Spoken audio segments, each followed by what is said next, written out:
What's up? Welcome to another day of Back of the Card, where we get to know baseball players through my collection of 6,000 cards. Today's card is Mark Portugal, pitcher for the Houston Astros. Let's take a quick look at the card here. Mark Portugal, the pitcher, not to be confused with Portugal, the man, the band. He's already got a few years of Major League experience at this point. Started off with the Twins, traded to the Astros. A 4.11 ERA up to this point, not bad for pitching 543 innings. He's got 6 complete games at this point. Obviously, complete games were a lot more common back in the late 80s, early 90s when he pitched. So let's get to know Mr. Portugal a little bit better here.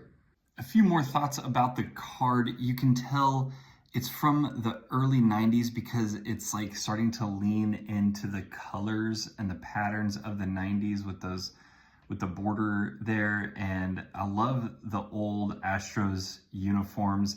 They were just maybe ugly enough that they looked okay. But at the end of the day, a pretty good looking card here from Mark Portugal. Let's dive into some numbers. When we looked at the card a second ago, I mentioned that 4.11 ERA. He actually lowered that over the course of his career to 4.03, finished his career with an 18.0 career WAR. His best year was probably 1993, finished with some really great numbers, but at the end of the day, finished 6th in Cy Young Award voting. And this was a pitcher that could rake. In 1994, he batted .354 at the plate to win the Silver Slugger Award.